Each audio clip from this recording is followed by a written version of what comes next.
Shut up and sit down.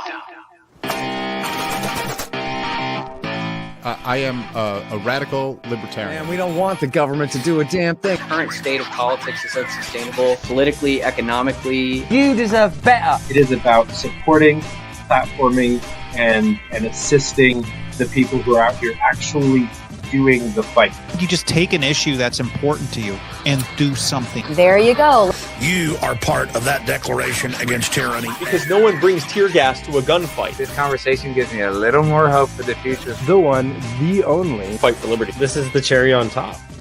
This is FSM. Hello, everyone, and welcome back to the Fight for Liberty show. I am your host, David Fite, way up in the corner for some unknown reason. I'm here to get you pumped up about some awesome men and women out here making the world a freer place through politics, activism, entrepreneurship, and more. We are here on the Free Speech Media Network. If you're watching this on YouTube or Facebook, go ahead and click the link in the description to go on over to our Rumble stream. They pay their creators better and are way less likely to censor us from bringing you the whole story. Got some new ideas, guests you think I should interview, or just want to hang out with the team? You can also join our Discord server. That link is also in the description. Go on over and click that. Join in the conversation. We have some just like hangouts in the lounge. We've got a couple of different channels for show suggestions and things like that. Any announcements about the network are going to be there first. So go join that Discord server. All right. Tonight, I am joined by a longtime friend of the show and someone who checks almost all of the above boxes. But first, we're going to hear from some of our amazing sponsors and partners. And first up, more of the partner side, because today is Giving Tuesday. So we're going to highlight our favorite nonprofit out there, You Are the Power. And for years now, the folks over at You Are the Power have been helping people fight back against government overreach and winning. Dozens of families reunited, charities no longer being harassed by law enforcement, bogus charges dropped against activists and community leaders, and so much more. You've heard from quite a few of the team members on here, and we've covered a number of the causes over on FSM News. So you can help fuel that fight and consider a small donation today. You can click that link in the description. Lots of links in the description today. To go on over there, donate directly and securely to You Are the Power. Could not encourage it more on this Giving Tuesday. Next up, our actual sponsors. Of course, we have Blood of Tyrants Wine, the official spirit of 1776. Are you looking for a nice night in while sipping on the blood and tears of your enemies and supporting the destruction of the tyrannical state? Look no further than Blood of Tyrants Wine. Choose between a smooth Merlot or a sweet Pinot Grigio or both. Distributed by activists you know and love, bloodofTyrants.wine is the place to go. You can use promo code FSM to get 10% off your first order. Or kickstart your day with their Energy Tea Liquid Freedom. A healthy yerba mate blend with a nice kick of raspberry will have you refreshed and energized to go out and fight for liberty all day long. All of this is available at bloodofTyrants.wine, or you can click the link in the description, as with everything else, and use promo code FSM for that 10% off. And our last but not least sponsor, MyArkit. Save your digital legacy for generations. Don't just save your pictures where they are at risk of being censored, deleted, or lost. MyArkit gives you security and privacy at a great price while telling the whole story in your own voice and writing. Unlike a cloud backup to just dump up all of your random pictures, MyArkit has you upload one full memory at a time. A picture or short video post with text and or audio captions create a timeline that makes going back through your memories an easy and pleasant experience for you and your loved ones. You can sign up today for a 30-day trial and see what the craze is all about. No payment info necessary. This is a true free trial. And that is all at myarkit.com. That's myarkit.com. Use promo code FSM for another 10% off. You can sign up for a personal account to save your life forever. Or if you have an important event coming up, you can create an event account. This will let attendees add photos and videos for you and other admins to go through later and create a beautiful digital album for your upcoming wedding, convention, graduation, or shower.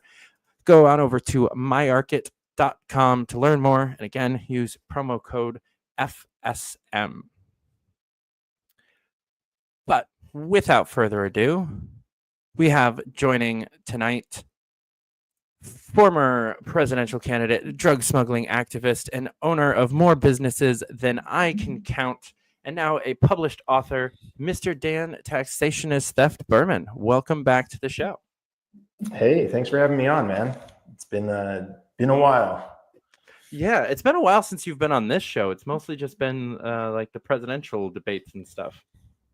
Yeah, well, we did some of that. I mean, that was a long time ago, but we I don't know. It's it's kind of weird because I see you everywhere. I see you on the happy hour all the time. Right. I'm running into you everywhere. So I honestly have no idea when the last time we did a show or which show it was.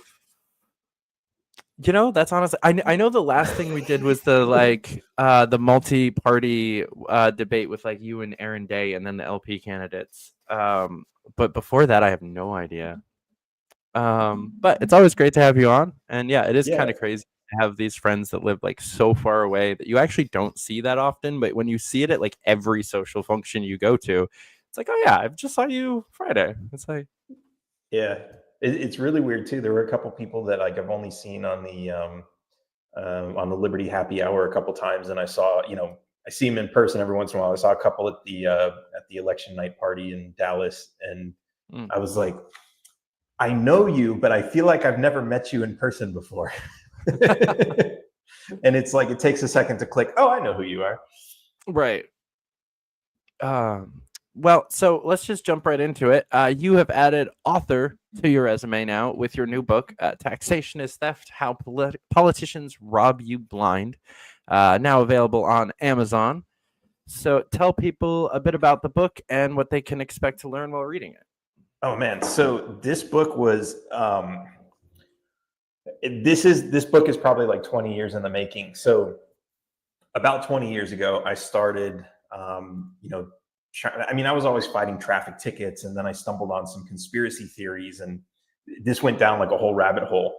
And I kind of went on to like test some of these theories, and these were the people saying you don't need a license to drive, and some weird stuff like, your birth certificate is held by the Federal Reserve on deposit, and that's how they print money and stuff like that. Really bizarre stuff. And I was like, okay, some of this stuff, because I'd been through the traffic courts enough to know some of this stuff was actually somewhat realistic. And I was like, I need to test some more of this. So this led to a few years later, me giving up my driver's license, not registering cars, finding all kinds of like really interesting loopholes in the system. But a lot of it was actually like testing a lot of these conspiracy theories, because like some of it sounded plausible, some of it just sounded batshit crazy. But there were a lot of people who believed it. And what's interesting is like if you were around when like the whole Wesley Snipes thing was going down, I think in the 90s, or I guess early 2000s, everybody heard tax evasion, and like that's all it was, right? And if you look back at the media clips, you can go find them on YouTube, the news reports and everything. That's all they talk about is tax evasion. But the real story for that is tax evasion was a small part of it. That was kind of like an accessory charge to the big charge, which was he filed his taxes and he said, you guys owe me $10 million because, and it was, I think it was connected to the whole, birth certificate and the Federal Reserve thing, right? So like nobody knew, like I didn't even know about this until I read the actual indictment a few years ago. So the media kind of like, they spin everything for us. And I know like a lot of it, they're trying to dumb down, right? Because like a lot of us just can't comprehend what any of this stuff is. I don't know, maybe today it would be different because we hear so much crazy stuff. But yeah, so like, yeah.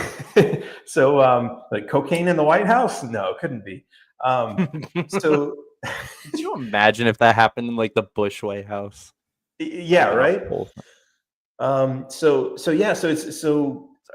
I guess like a lot of what went into this book came out of the research from like all this stuff, and that ultimately led to at some point I stopped paying my income tax, and I had learned from Erwin Schiff, who of course went to prison for not paying his income tax, and then I learned about some other people who had basically taken his knowledge and taken it a step further, and they learned more and they understood how the system worked. And I was like, I'm going to put this to the test. I met some people who said they had actually been doing it. So I put it to the test and I got the IRS to send me back all my money. So I was like, okay, so these guys are telling the truth, as crazy as it sounds. So so basically, like I started, like I wanted to compile basically an encyclopedia of all of this information, and it got to be way too much. So I split it into 2 books. This is the first book, and it's really a foundational book because it really helps you understand how the system works, but also how the government sees us. Like there's Supreme Court rulings in here that say very contradictory things. So there's this concept of sovereignty, right? Which is like the highest power. Like if you go back to like the kings of medieval times, those people were considered sovereign because people believed they had like holy powers, and they were endowed by the watery wenches throwing scimitars from ponds. This is what they believed at the time, and so the king was the sovereign, right? There's no higher power than him. And so what's interesting is when the United States was created, the king that ruled over the colonies actually, like, they didn't really set the country free from that king. They twisted his arm into signing a treaty whereby he would transfer his power to those colonies, and those colonies would act under the same power that the king originally had, which was arbitrary king-like power, right? These sovereign colonies, and then they reformed their colonies into states, and then they created the federal government. But what's interesting is through all this, you see over time the Supreme Court talking about sovereignty, and in some cases they'll say it's the people who are sovereign. The government rules. The government can only govern with the consent of the governed, right? We hear this a lot. We hear Judge Napolitano say this a lot, and this was certainly like there was definitely a spirit of this in the American Revolution. But what ultimately happened was you have states. And so now you have the Supreme Court saying, but the states are ultimately sovereign. So it's so, okay, wait, is it the people or is it the states? And then later on you say, well, the federal government is sovereign, but only in territories that have been ceded to the federal government by the states. But at the same time, we can take whatever property we want from the states and we can strong arm it into this and that. So it's really interesting how on one hand they're saying we are the sovereigns, and on the other hand they're saying, oh, we can basically do whatever we want. Their power to tax comes from their power as the sovereigns. They say this especially when it relates to property taxes, right? Like how can you take my land if I don't pay you a tax? Oh, well, that's a power. This is coming from the Supreme Court. That's a power that every sovereign has. Like every government around, so now it's basically like, well, if they can do it, we can do it. And it's like, wait a minute, I thought this was a free country. So it's right. Really we were supposed to be different than exactly. The other. So it's really interesting to like see, like, right out of the horse's mouth, how they actually, feel about us and how they actually see us. Like we are tax cattle. And you see some interesting fights. New York, since you're from New York, when the income tax was created, and this was actually when they were debating over the 16th Amendment, right? In the U.S. Senate, they're debating, should we pass the 16th Amendment? And this guy comes in, and he's basically I think he's like a senator from New York, and he's saying, look, I just talked with the governor, and we can't allow this bill to pass unless you can assure us that this income tax will never be imposed on our state bonds, right? Because they're like, we need to borrow money, and if people are going to have to pay taxes on that, well, then they're not going to be so inclined to borrow money from us when they can take it somewhere else and get the same interest rate, right? So New York wanted to make sure that those bonds could never be taxed, and everybody in the Senate was basically saying, yeah, I mean, that's not in the bill. We could never do that. We would never have the power to do that. And they give all these assurances, and there was another state that stepped up and said, we want that assurance too. And they were like, you have our assurance, right? You have our word. But it was never written into the bill. So fast forward later, income tax is created, and there was a specific exemption saying that you can't tax state bonds. So that's in there. It's in the law now. It's not in the amendment. It's in the law.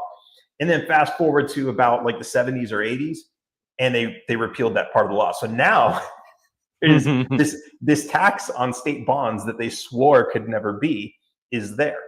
And it's absolutely crazy. And you see like all these things about how the government says like, oh, well, we have a monopoly on the post office. Well, why is that? It says you can have a post office. It doesn't say anywhere in there in the Constitution that you can have a monopoly on the post office. And what the Supreme Court said was, well, look, if we can't have a monopoly, somebody else can come in here and do it better and cheaper. And if they can take all our business away, then we have no power to do the thing that we're supposed to be doing. So in order to do the thing that we are ordered to do by the Constitution, we need to have a monopoly on it. Mm-hmm. That was their decision. And it's like, that's really at kind of least weird. They're honest. Like the thing is, that is an objective fact. Like, I honestly believe that this take might get me into some hot water. Like the post office is one of my least favorite branches of the government. Don't get me wrong, but I think that decision is a factually correct one. If they actually allowed competition, they wouldn't. If they give up any of the market share, the economy of scale isn't there to make it work. Right. But so here's the thing, right? And people have tried, right? Lysander Spooner tried it. There have been other people who've tried. I love and they've so much. Yeah, he's awesome. But you're absolutely right, and it's an absolutely based take as far as the economic principles of it, right? It's like, what do you mean? We can just subsidize it with taxes and just keep it running, right? I mean, that's what they do today. But what's interesting about that is, so if you were to take that a step further and say, well, you know, a lot fewer people are sending mail today because of email. Should we have a tax on email? And that idea has actually been floated around. Should they ban or prohibit email? Should the government take over email and have a monopoly on it? Because ultimately it's chipping away at their mail business, right? Now, of course, if they tried to pass that bill today, public opinion would kind of, you know, stand in their way.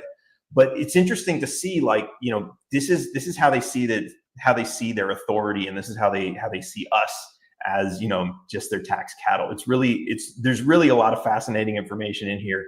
And I tried to like find, you know, really legitimate sources, because it's easy for a lot of people to just say, oh, well, you know, I hear this one all the time. Your name in all caps is a corporation that was created, you know, so that they would have more control over you. Oh God, I hate that one. Yeah, it's terrible. But what's crazy about it is that there's so many people who believe it, and it usually comes with a lot of other information that's true, like about how the traffic courts are fake, and they have these fake judges, and they skip over these procedures. They trick you into signing contracts. Like, a lot of that is really true, but then they go to the all caps thing. And what I like to say about that is, like, look, if the all caps thing was real, you would be able to challenge it in court, and they'd be able to say, no, here's the document creating the corporation, and therefore we have extra control because the name is in all caps. But they can't do that. And the fact that they can't do that means even if it was real, it's absolutely meaningless because they can't enforce it. Now, if a judge wants to treat you like a corporation and treat you like he has extra power over you because he just wants to arbitrarily break the law, that's going to happen anyway. That has nothing to do with, you know, whether or not your name is written in all caps. So it's really interesting. Like, you know, this is where we kind of have to like draw the line and say, okay, this is real and this is fake, because there's so much in there about how that works. Yeah, there's so much, like, I don't even know if some of it I think is controlled opposition, and some of it I think is just general dipshittery. And what really sucks is when you watch someone, not as much on this thing, because normally when somebody comes up on my radar, they're already on one side of this line or the other. They're already like a sovereign citizen and you know, all the way bought into that, or they're decidedly against it, like you. But there's so many other areas where, like, you watch them kind of descend into the madness. It's like you watch someone go down the rabbit hole of information, and the first 3/4 of it, you're like, yeah, my friend's getting based. He's like gonna stop paying his taxes and whatever, and like, okay, awesome, make sure you're like, you know, make sure you're doing it right. There are right and wrong ways to stop paying your taxes, and you start to like get hesitant and be like, all right, are you doing this right? And then they'll throw something like the all cap shit at you, and you're like, right. No, you've lost the plot. But by then they're so bought into it that nothing you can say is going to switch them back to the reasonable, you know, 80% that they were at. Because now, oh, well, you just don't get it. You haven't watched enough YouTube videos and read enough Wikipedia articles, and you're just a sheeple, and they're just gone. I watch them do that on a lot of like the anti-Zionism into anti-Semitism pipeline is like a real thing where it's like, I got a text from a friend the other day. I was like, do you know who the Rothschilds are? I'm like, oh God. Yes, I do. Please don't go. Which videos are you watching? I immediately was like, please tell me you're not on BitChute. Like, as long as you're on YouTube still, you should be okay. But like, don't go off into the other websites on this rabbit hole. It's interesting because you like, like you said, there's like that line. What I like to tell people is like, if you're learning something like that, learn it from somebody who can prove that they've done it. Like you can actually see it, they've got the receipts, and even then be skeptical, because like there's like even some of the proof I have, I'll admit, is pretty shaky. Like I got a ticket for driving without a license. I went to the court to try to fight it. The moment I got there, and this is like, I was, there's a whole traffic stop. I was on the side of the road for an hour going back and forth with this cop, and like the whole interaction ended when he was like, haha, I caught you in a lie. And I was like, you know what? I'm probably explaining it wrong. Do you want me to get my lawyer on the phone? And he was like, no. And he just wrote me a ticket and said, be on your way, without a license. I showed up in court and they were like, the ticket's already been voided. So I'm like, what does that mean? Right? That's not proof. That's not a signed, like, okay, fine, you can drive without a license, right? But it's suspicious. Like, why did that happen? It was so obvious that I was breaking the law. It should be an easy conviction. I would have walked in there and said, yeah, I don't have a license. Like, why did they just throw that away? So there's interesting stuff like that. But so, going back to your point, like, I like to say, find people who said they have done this. Like I went down the, there's this whole, area of, it's all attached to this stuff of people saying you don't have to pay property tax. You need to get a land patent and all this stuff, and you don't have to pay property tax.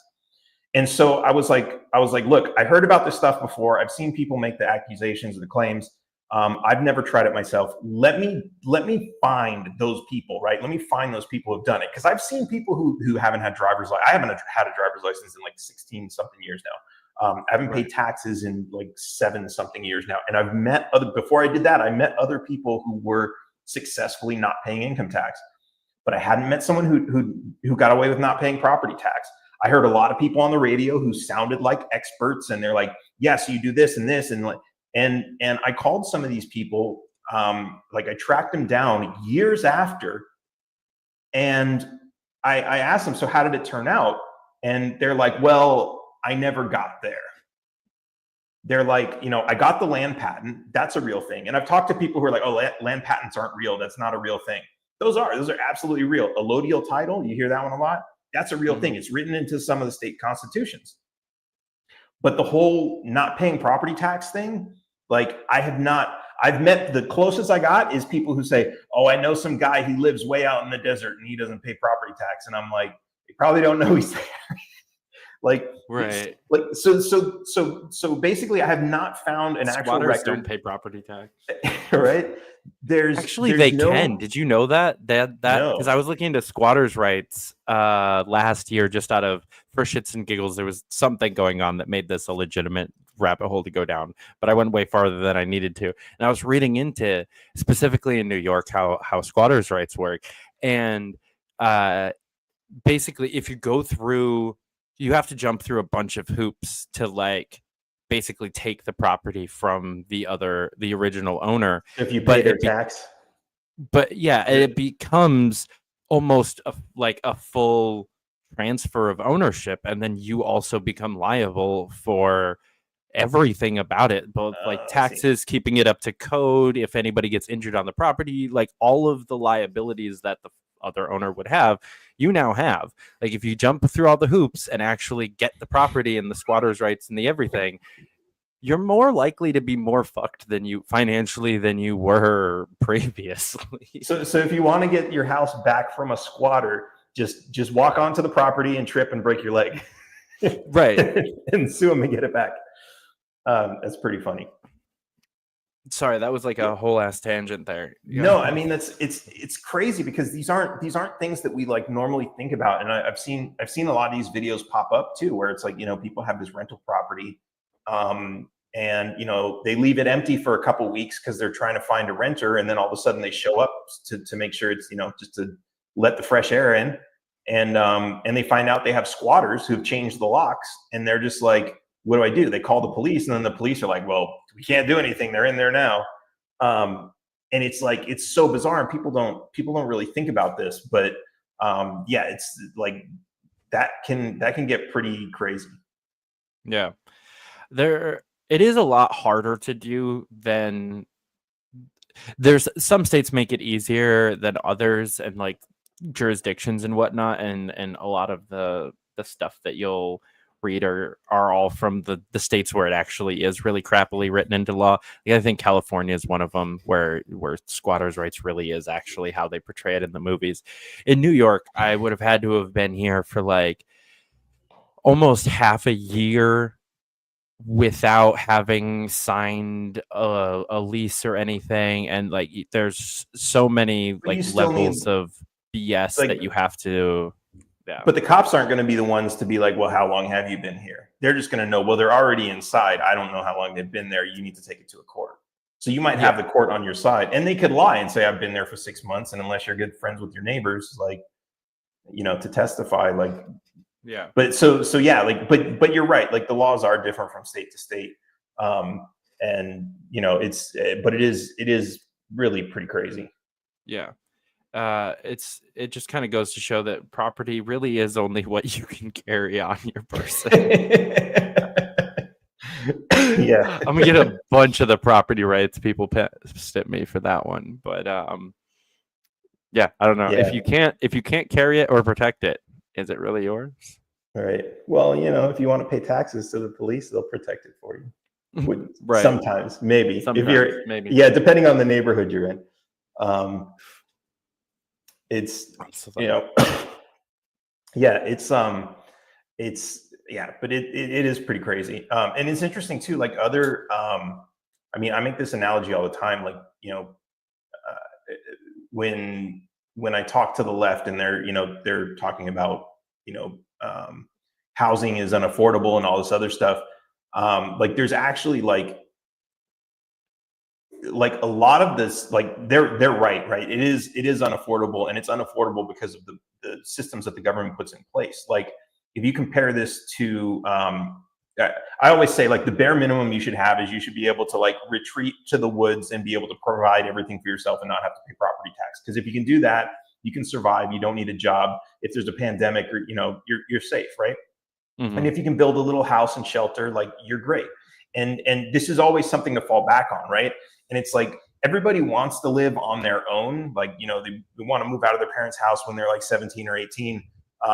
But it's like, okay, realistically, you're putting yourself in a situation where you're going to be working your ass off, spending all your money. You're not going to have anything to save. You're never going to be able to buy a house. Whereas if you at least said, okay, look, I'm going to buy a house, and this is going to be my homestead, and I'm going to raise my kids on it. And when they're old enough, they can leave. But if anything like the pandemic ever happens, they can come back here, and I'm going to hold this homestead so they have a place to go in case like the world starts falling apart. And if everybody had something like that to fall back on, we wouldn't be crying over COVID shutdowns. And like, I mean, I get it. COVID shutdowns were like a stupid thing in the first place. But at least, if whatever happened like that, we wouldn't be crying over it, because like, we'd still be living our lives. We wouldn't be worried about paying rent or anything else. And so government puts these taxes in place, and they make it more difficult. But they also do things like the FHA, which is billed as like, oh, we're going to make housing more affordable because you only have to put 3% down, or I think it's 0% down now, or maybe it's just for veterans. And we're gonna give you a 30-year loan.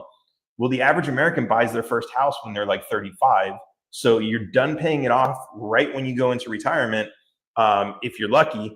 And like, if you didn't refinance it or anything like that, and it's like, okay, wait a minute. Would a bank really make a loan like that? And what has that done to the cost of housing? And if you track that back and you compare it to other countries like Mexico, where you can go into the woods and you can just start homesteading, and they actually have plots of land cut out into squares where you can just start doing that. And 20 years later, you claim title. Or where the banks don't have an FHA program and they just give you a regular loan, the cost of housing is like a quarter or an eighth of what it is. Of what it would be if that program was there. And you can look at what happened before the FHA in the US and after. and prices skyrocketed because of that. Because ultimately, you walk into the bank, the only thing they want to know is how much money do you make. If you make $3,000 a month, your payments are going to be $1,000 a month. You can pay $1,000 a month for 10 years, or you can pay $1,000 a month for 30 years. Which one makes them more money? 30 years, obviously, right? But it's also a stupid, risky loan, especially at 3% down, because if the market dips a little bit and you're not making your payments, they're going to have to sell the house at a loss. But the government's insuring it. So they make stupid loans all the time. It's the same thing that they did with the educational, with the college loans, right? They make stupid loans because the government's backing it up, and that just inflates the prices like crazy, and that's where you get unaffordable housing. Yeah. There's a consistent lack of like realization with that kind of stuff, but you can go back, like you're saying, and just watch the trend lines. Like there are obviously other factors at play in both of those scenarios, but there is a decided skyrocket in every industry that the government decides to come in and say, well, this is something that people definitely need to always have access to, so we're going to have a government insured loan that makes sure that everybody can have access to this thing. It ends up making it to where nobody has actual access to that thing without completely ruining their lives over it in both education and now housing. Like the amount of people that I know that went under on that government like insured mortgage because they were qualified for something that they really shouldn't have been. And that's the same thing with the student loans. Like, what 18-year-old should qualify for a $150,000 loan? Like, I was 17 years old when I went to school, and I qualified for like the full tuition 4 years. It was like a $260,000 loan at 17 with like a part-time job at the YMCA. Like, that's insanity. Right. What else, like the amount of shit I could have done with that money if they gave out money like that for other things. Like, could you imagine if we could just do that and throw that $250,000 into our bank businesses? Yeah. And it's the whole, so like this is made by, this reminds me of like there was I mean, you see this in old movies all the time, but there was like a Twilight Zone episode where like the devil's like, oh yeah, sign this contract, I'm going to make you live forever, right? And it's like, okay, the devil's in the details, right? Like it's in the fine print. And like you were approached by an organization of financially literate bankers, right? And you're like a financially illiterate, no offense, but at 18, like everyone's financially illiterate. And they're like, yeah, we're going to give you all this money. And it's not in the fine print that you're going to be fucked for life. But that's like, because, you know, it's not written in the contract like that, even though like the terms are going to be there. But like they know the chances of you getting a job with the degree that you're paying for, or like whether they should have limitations on what classes you're going to take, or, you know, certain terms like that, or like checking your progress along the way. We're not going to give you more loans unless, you know, and I'm sure they have a little bit of that, but it's like, they should know what they're getting into. If they're giving someone $200,000 for a basket weaving degree, right? Like they should know the return on investment is not going to be that great. If it's to become a doctor, then sure, maybe. But even then, like, you know, they know like, okay, what's statistically, how likely is it that every single one of these people going into school is actually going to graduate and become a doctor and make a lot of money? Like they should know this. So, and that's when they say like the government should forgive the debt, like, sure, go for it. I mean, I actually have like, it's funny, like, because libertarians hear me say that and they're like, no, we have to honor our contracts and everything. And it's like, yeah, but these contracts were not really fairly signed.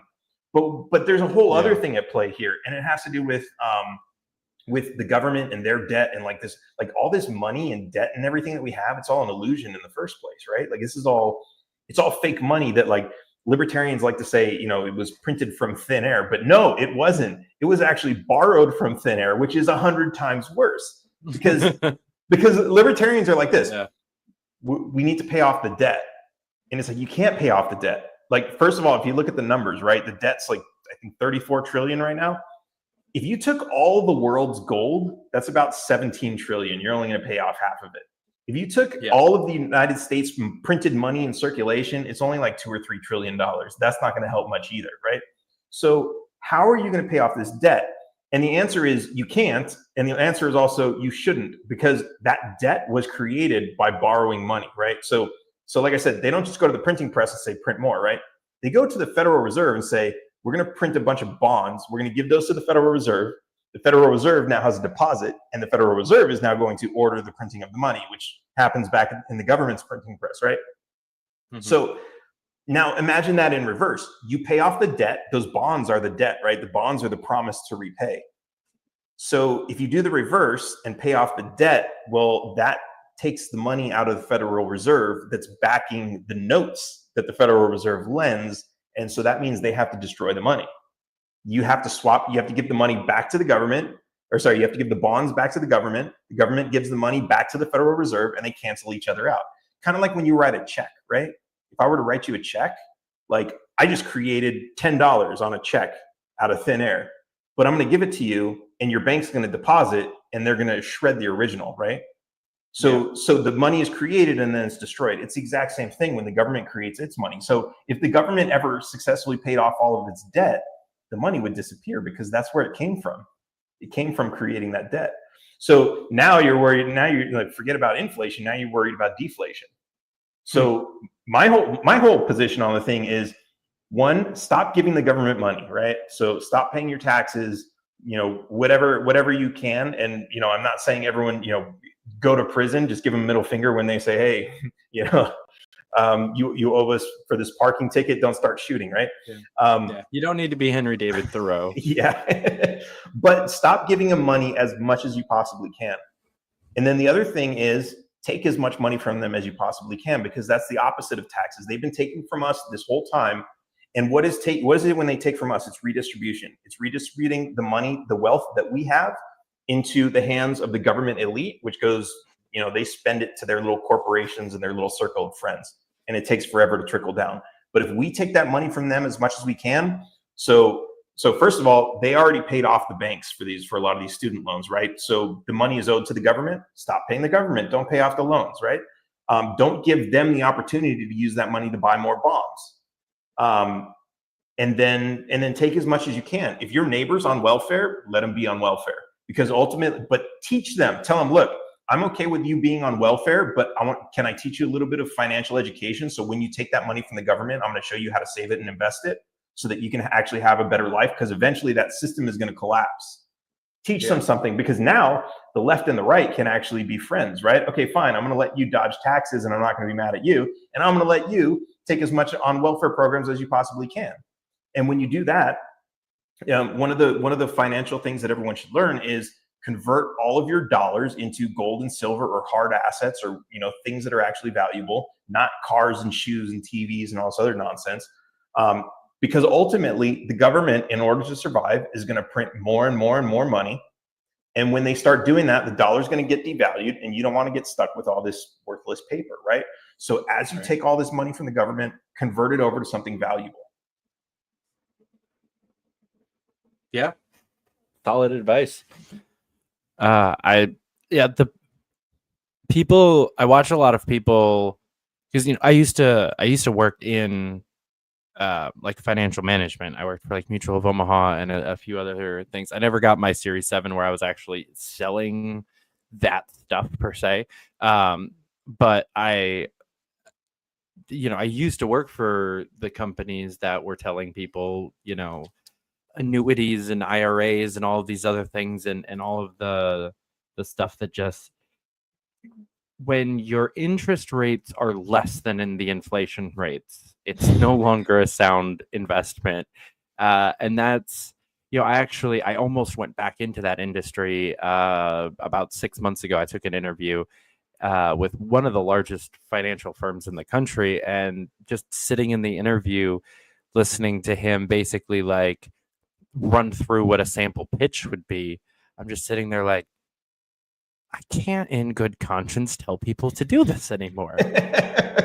Like, good for you, man. I couldn't do this job and not tell people to put their retirement into Bitcoin instead of an IRA, or something So there's so many other ways to actually like make good returns on most of your investments that maybe they're a little bit riskier, but in the long run, are they really? And I straight up asked him, actually the first one, he told me that one of the major what's the word I'm looking for, like money managers that they work with is State Street. And so I asked him point blank like who the other ones are, and he pretty much was like, oh yeah, we basically just put everybody's money into Vanguard, State Street, and BlackRock. And I'm like, I don't know if I can do that either. Maybe we don't do that. But the problem is that's the soundest investment to make. If you tell people to invest in anything other than those three, you're doing a bad job, because they are the best, because they are the terrible thing that they are. And it's kind of a catch-22 where I'm like, I don't know that I can actually in good conscience ever get back into this industry, and at least not at a white collar like office job where I have bosses that are going to yell at me for saying the stuff that I actually believe. Well, okay, because I'm about to, I wanted to throw this out. What would happen if you took that job and you told everyone to buy Bitcoin? I don't know, but I don't think it would go over super well. I mean, know you'd still be getting paid for a few months, right? That's valid. And but to I wouldn't just do be it till you selling get their fired? products, so I wouldn't be making the commission on it. I'd have to figure out how do you make commission selling Bitcoin. So there's actually a legitimate answer to that, and that is to set up a similar company to like what Vanguard and BlackRock and State Street do, where they manage people's money for them, and you invest it in various cryptocurrencies and hard assets and move it around and, do the smart things that you're getting paid to do with other people's money that don't have the time and energy to be doing that with their own retirement. I actually like very, very thoroughly thought this out as a business model, because I'm still considering trying to make it work. Because I have a lot of friends that are out there, day trading in shit coins, basically making literally. One of my friends made like $1.5 million last year, or like this past year, like 2024. Literally just day trading shit coins. Like most of that money they made off of the Costco hot dog coin, which like skyrocketed earlier this year, and then plummeted, and I didn't sell out in time, but he did, and made so much, and like all of that. He has never actually put hard assets into his crypto. He started off with like the Coinbase program that they used to have where you like watch videos and it gives you like free coins. Yeah. He like did all of that to where you ended up with like $75 worth of like free crypto, moved that all into a different wallet, and then started buying and trading, and now his wallet's worth like almost $2 million. That's insane. We could be doing that with people's retirement funds, and they would be better off. We wouldn't be selling out the entire populace to bureaucratic like bullshit like BlackRock and State Street. It's a win-win. Just I don't know how many people would buy into it yet, because there's still this kind of cloud over crypto as a concept for the average person. Well, I mean, if Peter Schiff would just like shut up and get on board with Bitcoin, because I mean he's already doing that with gold and I think foreign stocks. I think he had I don't know if he's still doing that, or well, he had his whole bank shut down by the Fed. So like I know there's that whole story, but I think he was doing something kind of like that. I know there's like ETFs and everything out there which are kind of different, but I wonder like if you could start a business that's basically selling ETFs, selling investments. So like you set up like an investment firm where you teach people like you'll manage their money and you just like manage. Isn't that like what I guess that's what some brokers do, right? Once they manage your account, they just take a fee off the top every year, and you just put it in there. So like, so if you did that, and actually I knew a guy who did that through a regular stock brokerage. So like you would basically become an affiliate for like, one of the big brokers. you'd sign the person up and you manage their money, but they can watch it every day and see what you're doing with it and that kind of stuff. But ultimately you're trading it on like one of the big exchange accounts. And there's like Bitcoin. I don't know. You could do that, and then you could also put some of it in Bitcoin somehow. But I'm sure there's a way to do that. Regulations aside. If somebody's watching this and they know of a company that exists out there, however big or small, that is already trying to do this, let me know. I would love to partner with somebody that's already got the groundwork done rather than try to build this up myself. Because this it's above my pay grade, definitely. But I think it would be a really cool thing. So I know there's a couple of companies out there that are doing some really cool stuff as far as like libertarian themed financial. Like there's one company, Global Wealth Protection, that this dude is like a business consultant and like money, not quite a money manager. He doesn't quite do what we're talking about, but he does like most of the other stuff where he like helps people set up their businesses in like other countries and stuff like that. Right. Yeah, I've heard of them. Passports, stuff like that. Yeah. And he sends out like a fucking daily email of like tips and stuff, and a lot of them are really, really good.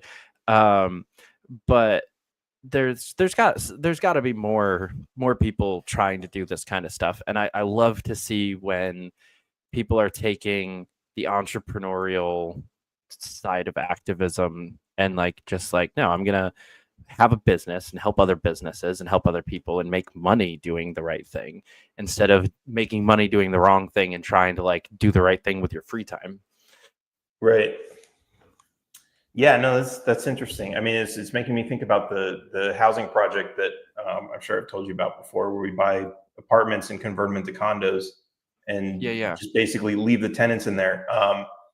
Like, you know, if we had like a Vanguard sized fund where we could invest it into, liberty projects like that, that actually showed a return, but also, like maybe a slightly lesser return, but made the world a better place. But I mean, I don't know. Even if you consider the fact, like if a lot of it's going into Bitcoin, it could still be a greater return. I know the housing project is like that's almost framed as a nonprofit. Like the whole idea is not to rip off the people that are in there. So there's not a huge return on that. But you mix, because like some people are like, okay, I want the slow growth. Some people want like, because like when you talk about like trading shit coins and NFTs and stuff like that, that's extremely high risk. So, but some people are going to be like, okay, yeah, put 10% of my money in there. If it becomes $1 billion, awesome. If I lose it, whatever, the rest is in like solid stuff like Bitcoin and gold.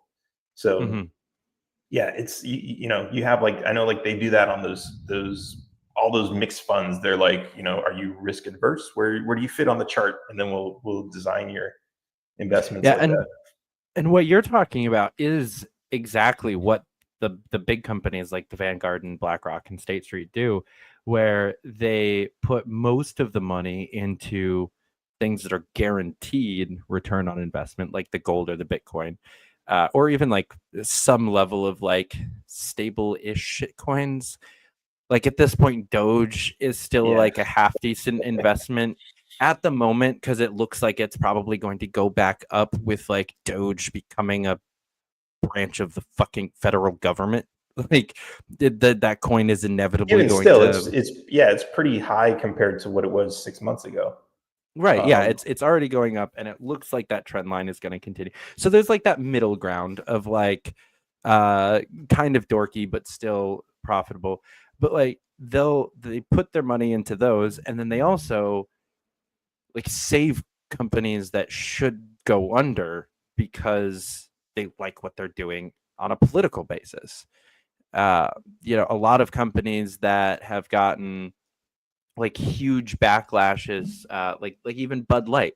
If you look at them, their stocks took a dive bomb and then they corrected. And why did they correct? Because a bunch of these money managing companies put a bunch more money into them to say thank you for going like crazy left. Yeah. And it's happened time and time again with a lot of these companies, or even companies that just like shouldn't have ever made it. And you're like, how do you exist? How are you being publicly traded? It's like companies that like make the like weird breastfeeding things for men that like I've never seen anyone actually use.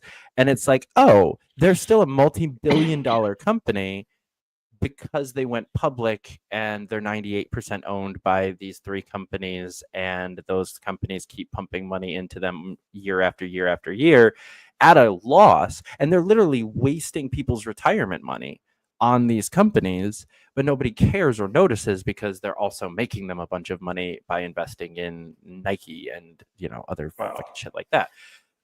You know, we could definitely still do that, where if I'm making people more money than even Vanguard would because I'm investing in Bitcoin instead of something else, I can throw a little bit of that away on your like housing project that's like not really going to make too much of a return, but people aren't going to notice. They're still making more money than they would have.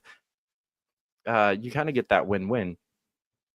Yeah, that's I don't know if that's morally correct or not, but I mean, I think it. I mean, obviously, you're going to be open with what you're investing the money in. Like, I remember I was using Stash for a while, and they had like a mixed fund called Do the Right Thing, and it was like I bought into it for a while, and like it showed absolutely no return. But I'm sure they had like a ton of other money that was in that fund, you know, from other people, and it's like that's, you know, I had maybe 5% or $500 or something in there, right? So it's like if it doesn't do well, it's like, so what? But like you kind of get like this good feeling about like, oh yeah, I was investing in these like green company. I don't even know what the hell it was. It was probably all absolute garbage, but it was like, you know, it gave me a good feeling about it. And I think other people have the same thing too, where they're like, you know, yeah, if I can stick like, you know, 10% of my retirement fund in something that I think is going to be helping to make the world a better place, like I'll do that, even if it's at a little bit of a loss. I'll just leave it in there and let it ride as long as my other ones are going up. But yeah, you just be transparent with people about what you're doing. And they were the one that was investing in like the cannabis companies too with some of their money, right? That the like Stash fund was. They had a fund that was all just cannabis companies. So it was basically a mutual fund. Yeah. Yeah. I almost joined them because I saw that and I was like, that's really cool. And then that they kind of like were coming up around that like 2019, 2020 era where I was unemployed and volunteering for a living. And so I really didn't have any money to invest in them. But yeah, they seemed like they were doing cool stuff and then kind of fell off. But yeah, it was, I mean, I switched to like a regular brokerage account, so I don't even have anything in that account anymore. But it was, I just kind of got to the point where I was like, I mean, you know, stuff wasn't really, you know, some stuff was performing, but then I started buying individual stocks in there and I'm like, I might as well just switch to a regular brokerage account because then you get, you know, you get all the other features that you get the other places, faster trading and clearing and all that kind of stuff. So, but yeah, I mean, but it was interesting. And I think there could be something to that. So really what you should be saying, if there are any billionaires out there listening who want to help start this up, Lars, if you still watch my show, we've got an idea for you. There you go. Money to be made. Yeah, I genuinely think that like it's been proven at this point that cryptocurrency is a solid investment, especially right now. Like you can look at the trend line at the moment. Like it will never go back down to like pre-2020 levels. I don't think like ever. It is going to stay above 50,000-60,000 forever, and it might just nestle nicely in that 100K range and stay there for at least a while. Like that was a solid investment for anybody that invested in it previously, and it's always going to remain against inflation. So it will always at least trickle up as everything else trickles down. Yeah. At the bare minimum, the same as like gold and silver and the other hard assets, it'll match inflation. Yeah, it's definitely. I mean, and I know like it's funny. A lot of people are like, it's not backed by anything, and it's like, okay, but what are the dollars backed by? Nothing's backed by anything anymore. Yeah, I mean, real money is not backed. So this is another interesting one. I used to always hear this story. I'm sure you've heard it too, where it's like, okay, so the beginning of money, it started out with bartering, but what if I wanted your chickens, but you didn't want my oranges, right? We had to find a way to do this, right? And so money was invented as the thing that we could all agree on, that we would pass around as valuable for something. But that whole and that's the beginning of, then they get in fractional reserve and all this other stuff. But that first step is actually missing a step. And I didn't realize that until I read this book called The Essence of Money, which was it's a book that's basically a compilation of these letters that this banker was writing. I guess he was old and getting retired and wanted his son to know everything about how the world works. So he's writing all these letters to his son about how the banking system works. And the step that he describes in between is, okay, I do want your chickens and you do want my oranges. The problem is my oranges are only available in the summer because they only, harvest once a year or something, right? So now I want your chickens in the winter, but I don't have any oranges to give you. So I tell you this, okay, look, I'm going to write an IOU on a piece of paper. Yeah, that one right there. I'm going to write this IOU on a piece of paper and I'm going to give it to you. And that is going to be good for my oranges. So we're still bartering, but we're using money, right? And so this is actually like a more primitive step into how money was created before we go into this, it's an abstract for you can start passing it around. Because now you can take this IOU that says it's good for my oranges and you can say okay, maybe I want some bread from the baker, right?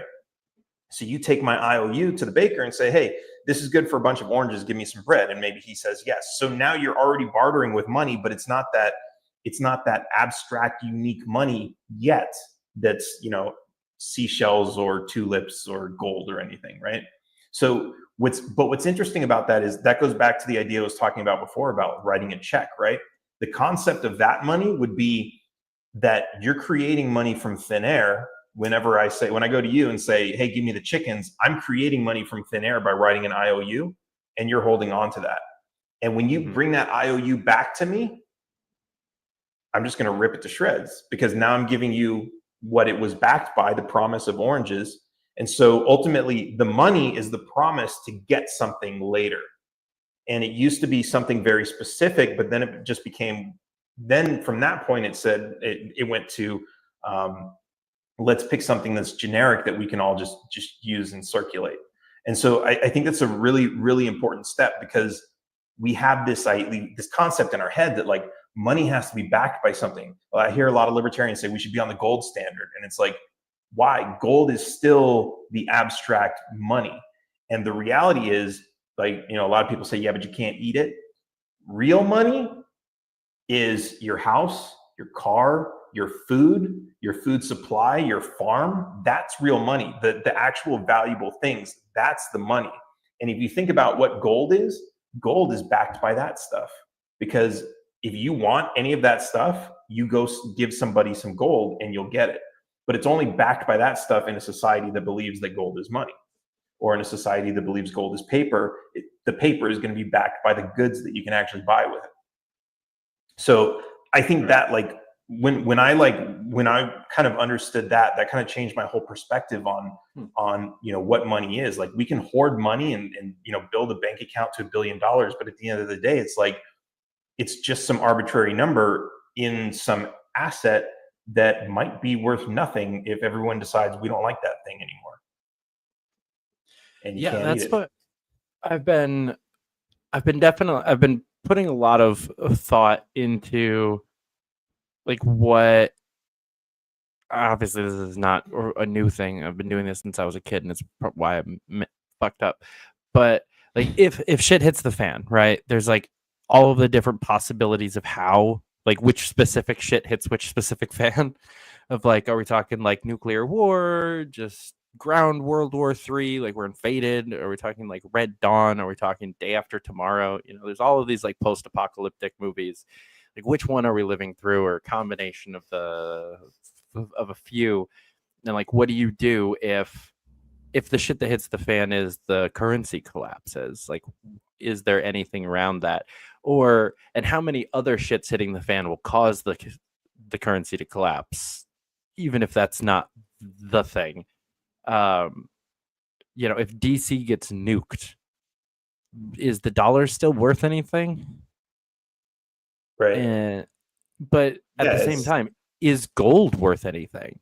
If we're talking Mad Max, like you said, like you can't eat it. And if there's enough of a scarcity of actual goods, the real money, as you're saying, but a bunch of the fake money like gold or dollars or even Bitcoin, is anybody actually going to want to trade the food Right. that they have with a Bitcoin that's pretty much useless? So I'll trade you a bar of gold for a carrot.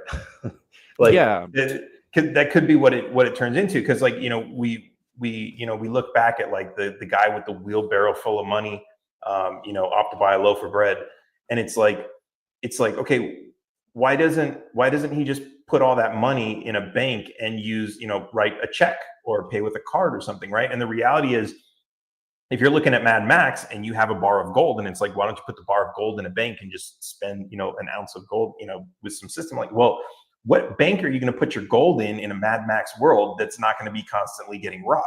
And when that bank does get robbed and there's no safe place to put a bar of gold, and people are just traveling, all they have is themselves and their tent in their car, you don't have a safe place to put anything like that. It really does become valueless. Like, why would let's say I have this wonderful can of liquid freedom right here. I'll trade this to you for a bar of gold, and I could say like, oh my God, it's a bar of gold. But it's like, what am I going to do with that? That's going to slow me down if I'm trying to travel across the country. That's going to be a big weight. It's going to be something that everyone's going to constantly be trying to steal from me. Is that really valuable to me at that point? right. So it's a really interesting part of the whole equation.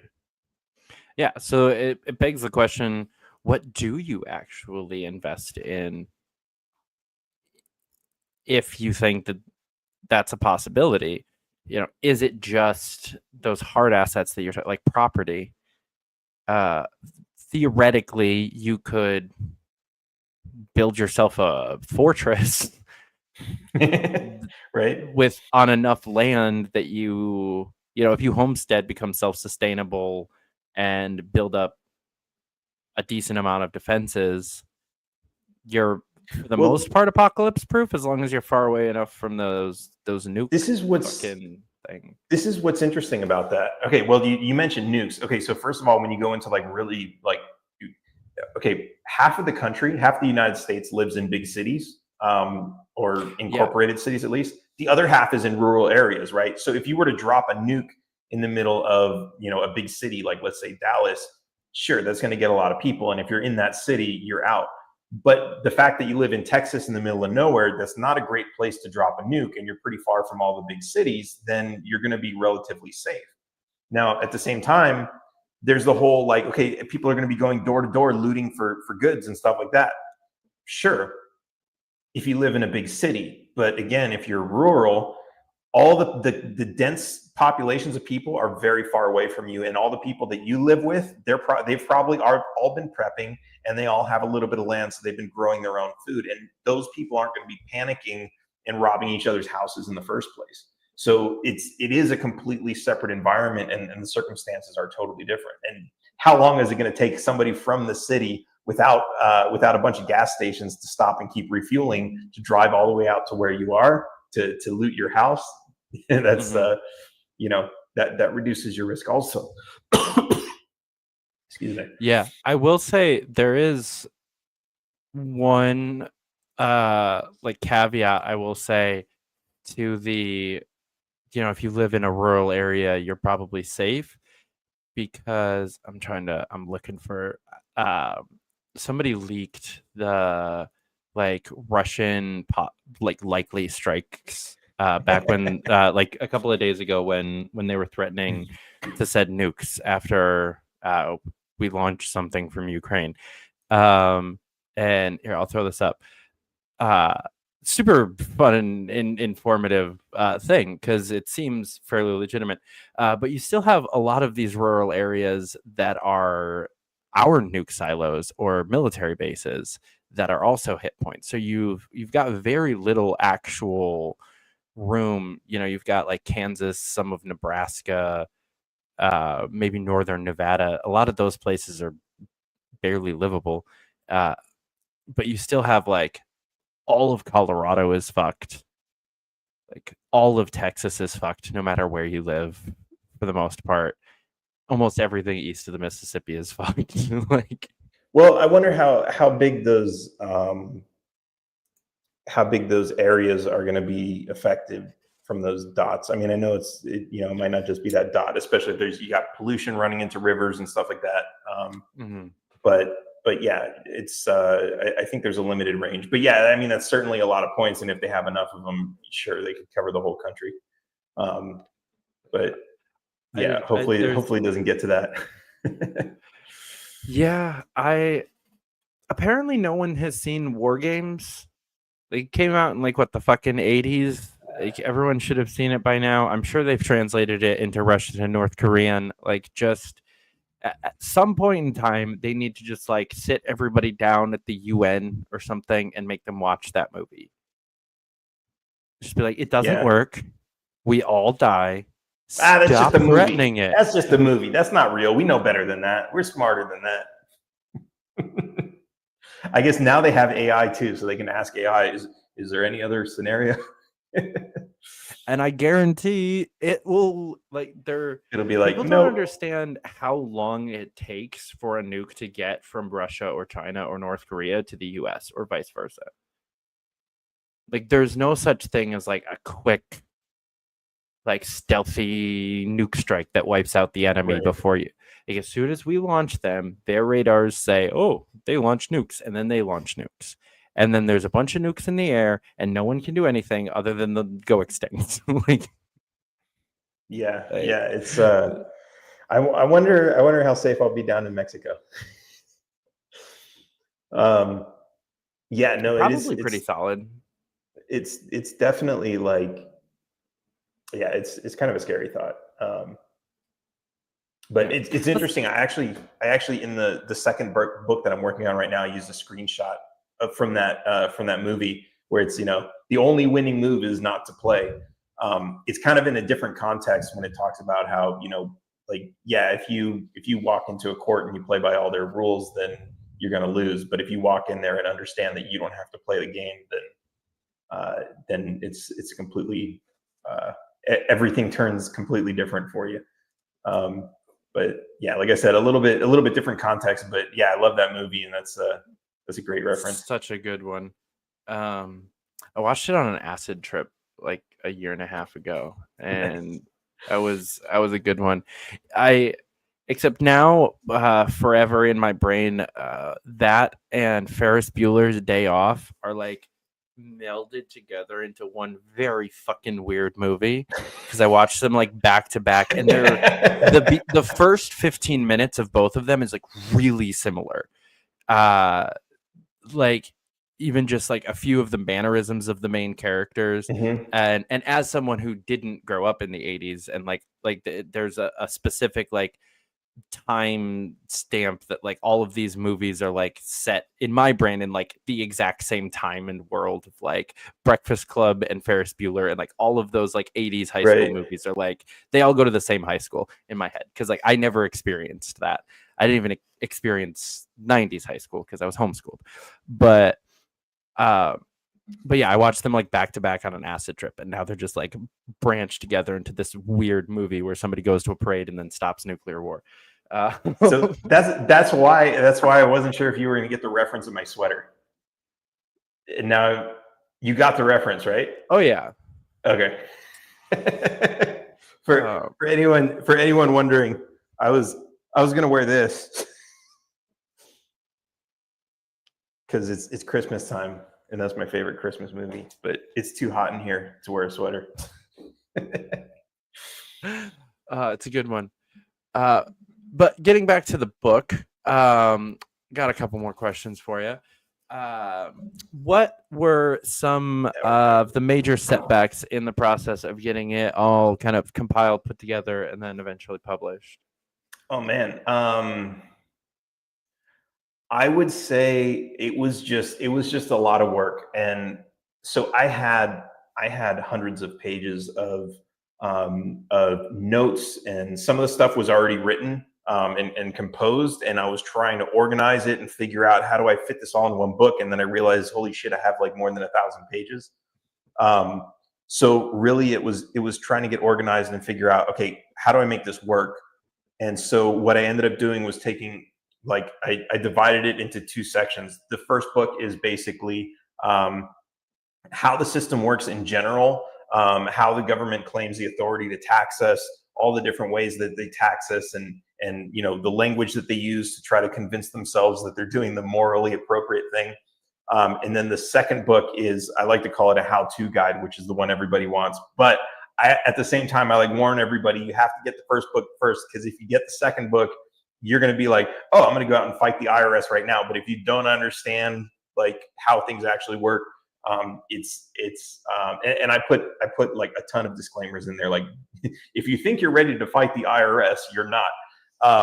Because that's like, I know that's the temptation. I actually did that myself in like, I want to say around 2005 or something, 2006. I was like, I'm not going to pay my taxes, because I'd heard all this stuff. And then they started sending me letters, and I started responding, and I held them off for like, you know, 3 or 4 rounds. But then after that, they started sending me stuff, and I didn't know how to reply.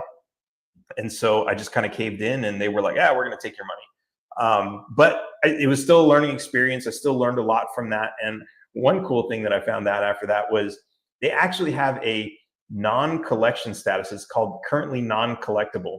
So if let's say they have like, oh, you owe us 50 grand, and that's the assessment, you can call them up and say, hey, look, I don't have a job, I don't have any property, and I don't have any source of income.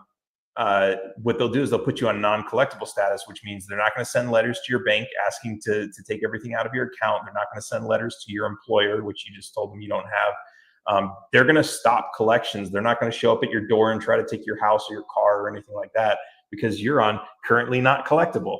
And then statute of limitations is 10 years from the date of the assessment. So 10 years after that, you don't owe them any money.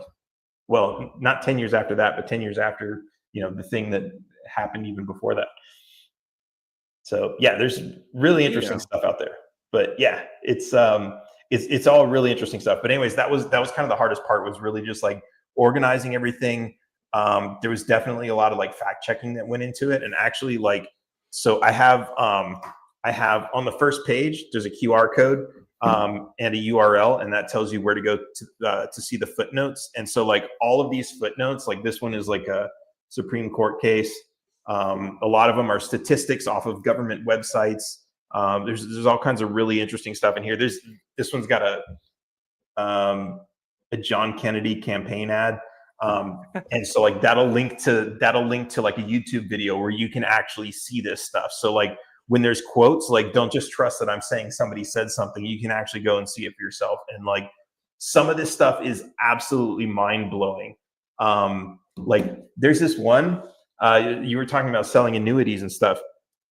Around World War II, when so first of all, World War II came around and nobody was paying income tax, even though it had been around for like 30 something years, right? But what happened was it was only a millionaire tax basically. And they told everyone, hey, look, we're going to war. Everyone needs to start paying taxes, or else we're all going to be speaking German, right? So that's when they started payroll withholding to raise half of the money for the war. But then the other thing they did was they were selling bonds to people as a retirement program.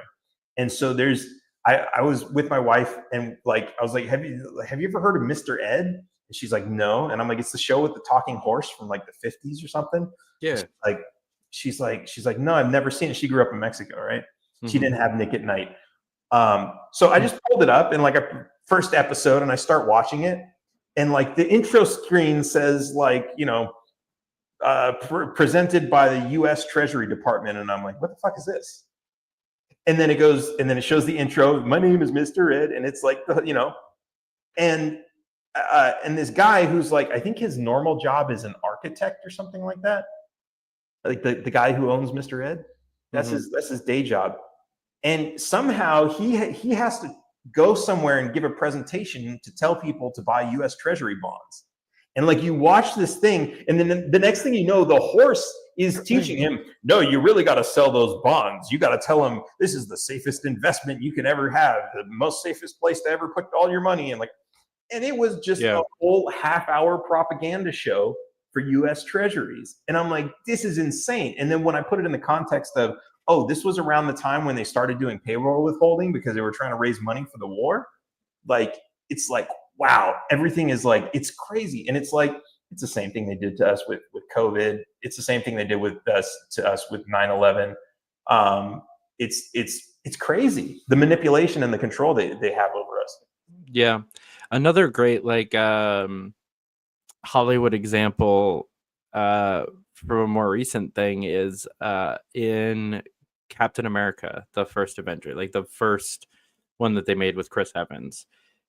A big chunk of what he's doing before he gets frozen and everything, like back in World War II, is he's going around like making videos and giving speeches trying to sell bonds to pay for the war.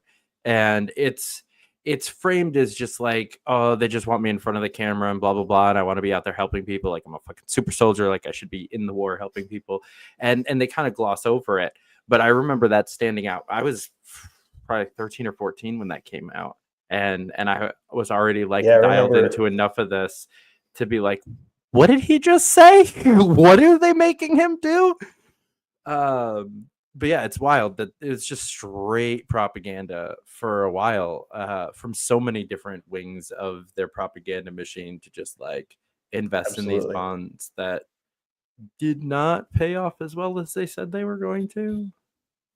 Yeah. Never have. Yeah, it was crazy. I mean, well, yeah, there's like, I mean, yeah, there's definitely like, I mean, we look at Hollywood today as like all the propaganda and everything that they have, but it's like you go back to the 50s and there's like there's still so much of it. So much worse.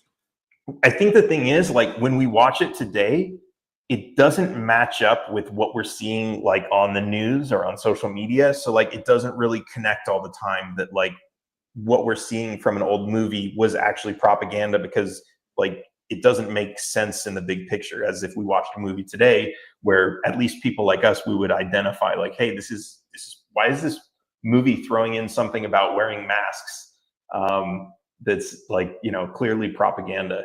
It's really interesting. Or like, you know, oh, we're the heroes in Afghanistan. Like the police are the protectors of the universe. Like all that kind of stuff. Yeah, it's crazy. Star Wars is trash. Just kidding. I'm not actually making that opinion. I love Star Wars, but Jedi are trash. Yeah. I will say that. They're like the worst of the worst when it comes to cops. The elites, like, we know what's best. We're gonna police the galaxy. Yeah, they police the galaxy supposedly, but what they end up doing is murdering hundreds of millions of people from across the galaxy because they had the audacity of wanting to be free planets. Like, the Jedi are not the good guys in the first 3 movies of Star Wars. Not even a little bit. Are you talking about the first 3, like as in episode 4, 5, 6, or like episode 1, 2, 3? Episode 1, 2, 3. Like during the Republic, like the Republic are also the bad guys, not just the Empire. The Republic before them, like it's the same government. It's like the same people. Like the Republic are also the bad guys. Separatists are just people that wanted to not be part of the Republic. But I think that's like that. That's kind of the whole point, isn't it? Or like that, like, sure, you start out with democracy, but like it always turns into tyranny. It's supposed to be the point, but it's lost on so many people, I think, where so many people will watch those 6 movies, you know, and be like, oh, Republic good, Separatist bad, Rebel good, Empire bad. And not understand the conundrum of like, why are the rebels the good guys in one section and the bad guys in the other section? Just because the movie framed it as that and followed the different sides of it. I mean, that kind of gets into like the whole political mind of how people vote, right? Like, oh, Biden's a great guy. I love him. Like, he's so great. And therefore he can do nothing wrong and all of his policies are great. What are his policies? I don't know, but he's an awesome guy. Like, and it's the same thing with Trump. And it's like, you know, and I can look at both of them and be like, okay, sure, maybe they've both done good things, but they've also done bad things. But the people who are like putting them on a pedestal because that's the one that they chose to be, you know, it's like they're watching a movie, right? You pick which one is the hero, except in a movie, they make it obvious, right? They make it like, you know, this is the person you're supposed to like. And they make, you know, even if the good guy, like if you ever saw like the revisionism of Karate Kid, right? Where the Karate Kid is actually the bad guy. And it's like, oh, if you look at it from that perspective, it actually makes sense. He's the bad guy. But as you're watching it, the way that the movie is framed is you're going to like this guy. This is the person we're telling you to like. Mm-hmm. And when it comes to politics, yeah. And when it comes to politics, it is the same thing, except you have the left media telling you this is the good guy and the right media telling you this is the good guy. So depending on which one you're watching, you're going to get attached to this person as the good guy. They can do nothing wrong. Everything they do is perfect. Anything the other side criticizes about is nonsense. And that's how they create that division, by creating two separate heroes basically in two separate universes. And that's why there's like this whole political disconnect. But back to your point about Star Wars, like, I think maybe that's probably part of it, because people see this and they're like, oh, Samuel L. Jackson. Oh yeah. Yoda. Oh, those are the good guys, because those are like, I like that actor. I like these people, but also the movie's telling you these are the good guys, right? This is where the story follows. And so like, you can watch that and then you can watch the next movie and be like, oh, in this movie, like, oh, he turns into the bad guy, without actually like putting together the math of like, wait, that could happen in real life. Like, I think, or sorry, like, part of the conundrum is like, if you put Sith and Jedi ideologies next to each other, it's pretty easy to pick which one is the bad guys and which one is the good guys. Like, the difficult part is, politically, the separatists are the good guys versus the Republic, but like, spiritually and like on a I guess not human, but like personal basis, Yoda and Mace Windu are better people than Count Dooku. Like, Count Dooku is an evil tyrant also. And like, the Jedi, most of the Jedi are like good people who just kind of get swept up into this. And you can see some of that in the original trilogy. But even more so, I cannot say this enough. I absolutely love the Clone Wars animated series. I didn't watch it until like just a few years ago, like already a libertarian, full-blown adult. I didn't watch it when it was on, but they show so much of the other side of things, and they show like the good people that are like separatist senators, and how it really is just a very simple, like, we just want to not be part of the Republic anymore. Like, is that so wrong? And you watch some of the like Republic characters have to just get smacked in the face with like, are we actually on the right side of this war? And it's hard to miss what we're talking about if you watch that series, but if you just watch the movies, it's really easy to just gloss over and get caught up in the framing of the movies that like, these are the good guys and those are the bad guys, and well, the Sith have to be the bad guys, and just completely ignore the fact that the Republic is also ruled by the Sith. And from the end of the first movie, and they're also fucked. And we have gone way too nerdy at this point. Yeah, I haven't. I remember when that came out, but I don't think I ever watched it. I would highly suggest it, especially like the first probably 2/3 of it is like really good, especially from a like political analysis side of things. It addresses like the humanity of the clones in a really weird way for a kids show. It's just really deep into the like, we were just bred to go to war and die, and like, are we even real people? And what's my purpose? Yeah, to slice butter. Yeah, and like they like, 'cause there's some deserters, and then they have a new show called The Bad Batch that follows a couple of clones after like Order 66 and like the end of the third movie, and like the clones kind of one by one realizing that like, wait, what are we doing here? We just kill the people that have been helping us forever, and we're occupying systems, and we're throwing our friends in jail, and like kind of one by one other clones are deserting. And it's that one's you cannot miss the political reality of the series in that one, because it smacks you in the face. That sounds pretty uplifting considering everyone's worried about AI like taking over. They're gonna grow a conscience. Oh, that's wonderful. I mean, yeah, I don't. Would clones be considered artificial intelligence, or is that what's art? Where do you classify artificial? If it's still like a living, carbon organism that was artificially made. This is how I've always kind of like viewed that argument, is like the purpose of humans is to procreate and transfer all of our knowledge and information to our offspring. Mm-hmm. And it's like, okay, so you can have sex obviously and have offspring. If that doesn't work, you can do in vitro fertilization, which is like, there's a little bit of science in that, right? It's not just, but you're still getting a human. But then like, what if you were to say, I'm going to create a computer, and instead of downloading all my information into a child who's human, I'm going to download all my information into a machine, and that's going to be my offspring. Like, at what point can we, because I mean, like, people, like, think about it. If you really look at what people are afraid of, people are equally afraid of the next generation growing up and ruling over them as they are of artificial intelligence. Like, your kids are fucking stupid, and I don't want them running the government and telling me how to run my life, right? That's how grumpy old people get when they, and it's, what is that really? It's the next generation of beings who think differently than they thought when they were in charge.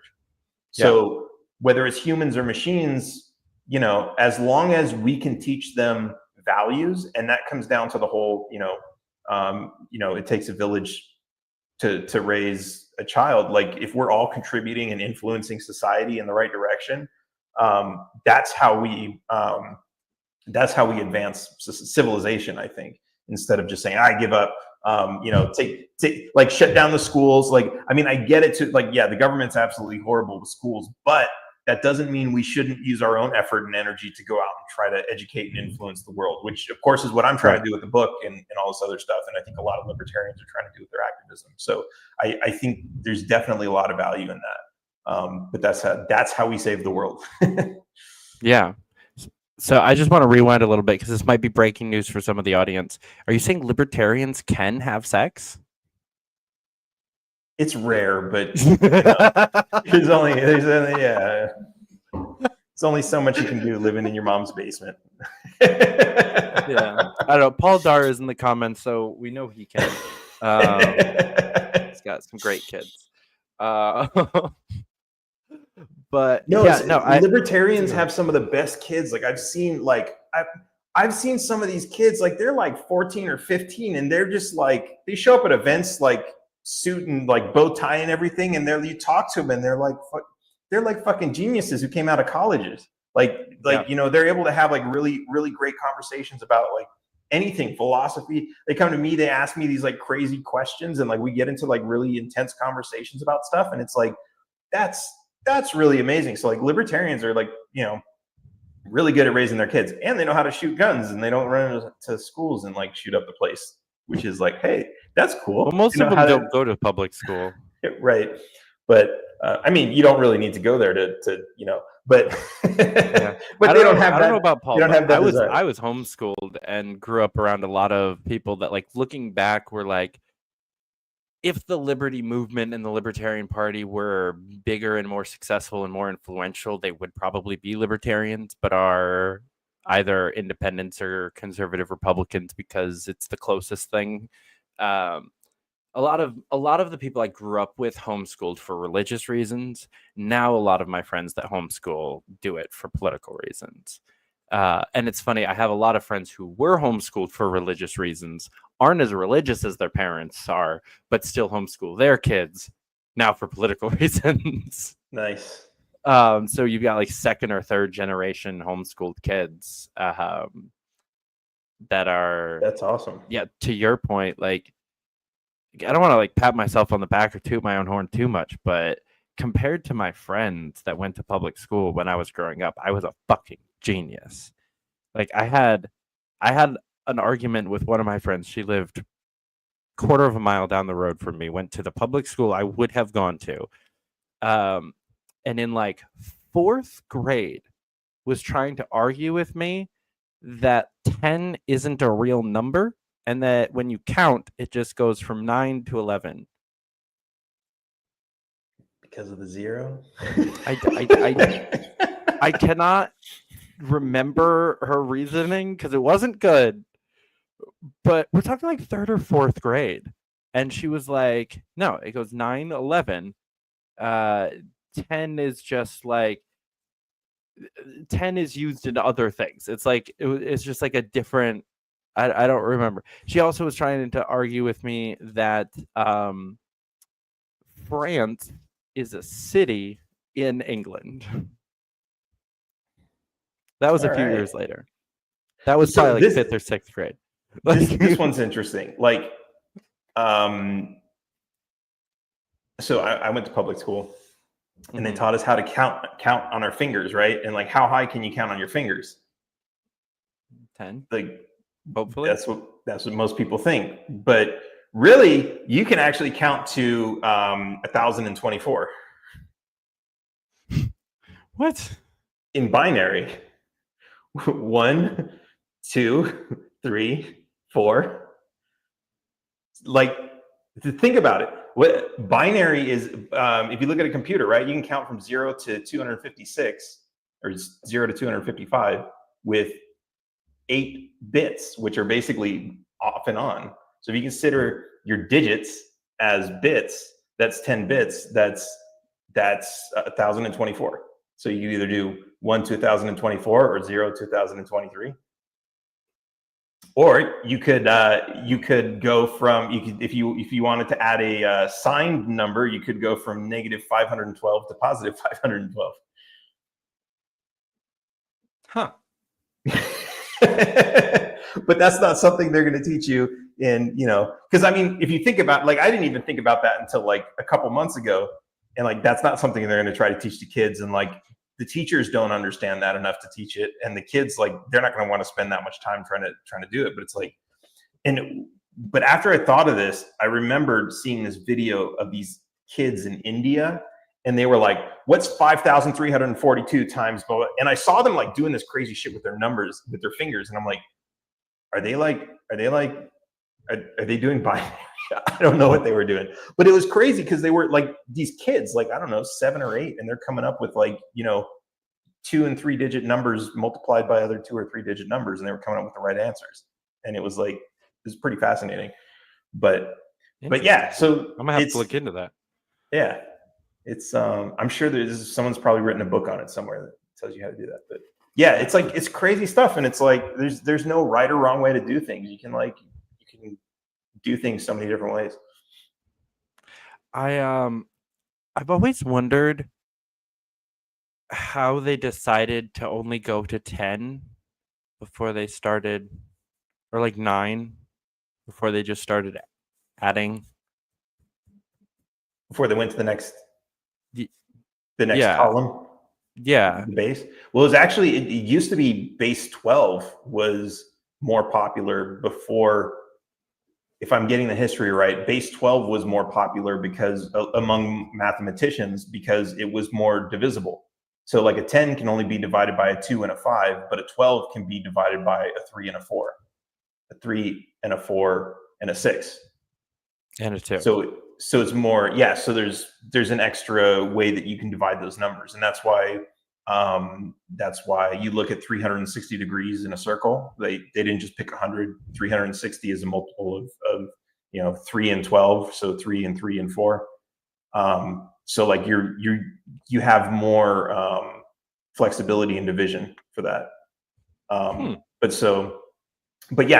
then it like came like, okay, 10, but this kind of goes back to the thing, right? Like, okay, so you can count to 10, but you can count to 10 on your fingers, but then this is really 11, right? this is a 0.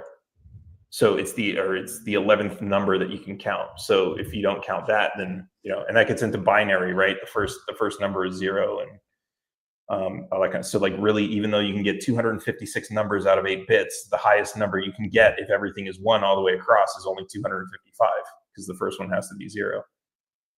So there's I don't know, there's like a whole interesting like history in and what's interesting is, so I said I went to public school, but I actually learned like a lot of this like really cool like number stuff, because I was totally nerding into this when I was younger. I had this middle school teacher who, this guy he did not fit in. He was a crazy professor.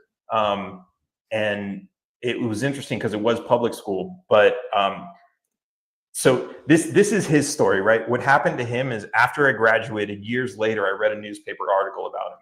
He was like, okay, look, I've got so much money in my pension. If I were to retire today, I'd be taking more money from my pension every month than I would from my paycheck. So I want to retire so I can get a raise, but I still want to work and teach the kids. So I'm gonna teach the kids for free at the school. And the school said, no, you can't do that, because if you're not a teacher and we're not paying you, then we don't get paid from the school district when the kids are in your class. So, but at the same time, he's like, yeah, but you're not paying a teacher either. So it still kind of balances out for you. But I'm unless sure they're objectively screwing their teachers over. Yeah. Yeah. I mean, what is it? Was it wage theft? The profit in between what they get paid, because there's administration costs and all that other shit. But yeah, it's crazy. Just to like think like you could have a free teacher and you're turning that down. Yeah. I will say I have a lot more respect for teachers homeschooling my son. Like he's only in kindergarten, but we're homeschooling because the plan was to have moved fairly shortly into the school year originally. So the plan was like homeschool for the first like 6 weeks, and then we're going to move. That's been delayed a little bit, but we're still doing the homeschooling thing. And like I used to teach, like not school, but like I did camps and I did swim lessons at the Y for a various age range. I taught like at my church. I did like nursery and like the Wednesday night programs, and then I was a youth leader for a long time. Like up until 21, almost everything that I did for money involved like working with kids.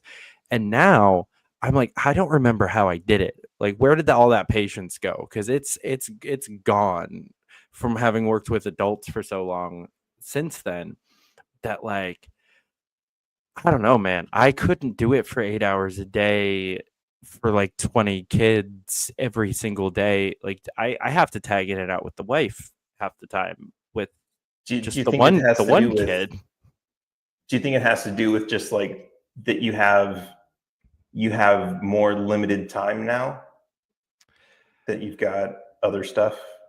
Possibly. That's definitely part of it. I remember like when I was younger, it was the opposite actually. When I was younger, I spent a lot of time going to like old people's homes and teaching them how to use the internet.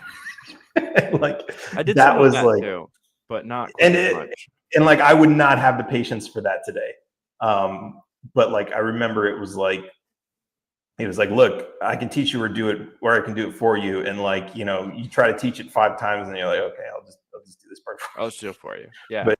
But like, it was that same kind of like, I know today I would not survive doing that. But I think it's also because like, I know, like I used to be patient as hell. I could sit there with them for like hours. Like, I don't care. I'm getting paid by the hour.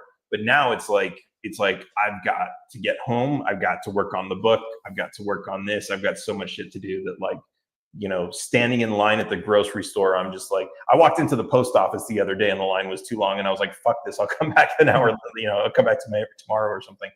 Like, yeah. Like I would have been like flipping out and like having an anxiety attack if I were to stand in that line. Yeah. I try to not be like that too much and do like, just enjoy my surroundings. This helps. But that's definitely so. I'll actually, while we're on the topic, I'll issue this hot take that I have a fundamental issue with homeschooling, that you have to supplement it with something else that still introduces other teachers into your kid's life. You cannot, back to your like it takes a village thing. Yeah. Like if you are the only influence on your kids, it's not, very little of what you have to say is actually going to solidify, because it requires multiple sources for your brain to issue something as fact, and you need those other influences. And if you don't have that, I firmly believe that you are going to ruin your kid. And I watched plenty of people do it growing up, and I'm watching some of my friends do it now, and I'm trying to talk them out of it. Like, even if it's just something as simple as making sure that you take them to like every extracurricular thing offered at like the library or something like that. Just something else where there's a different adult. Just even something simple like in the earlier grades, of like a different adult saying shut up and sit down, like don't interrupt the person that's talking, or don't hit other kids. That one's kind of hard to do, because if it's just one parent, especially if you ever like spank them or like smack their hand away from a dangerous something or something like that, then all like the only person that they've had tell them not to hit other people is a fucking hypocrite who hits them. So I should like, why am I listening to them? They have no other person that's told them don't hit people. Right. You're gonna have a violent little kid. And I think this happened a lot during COVID, where I watched quite a few of my friends' kids who were right in those early grades, like kindergarten through second grade, when COVID hit, and then they had like almost 2 full years of isolated schooling, where they're just like unhinged little crazy people, because they didn't have that just consistent. As much as I have issues with public schooling and the like sit down, shut up for 8 hours thing, I think it's important to learn how to do. Right. If you Some just kind of go, boundaries.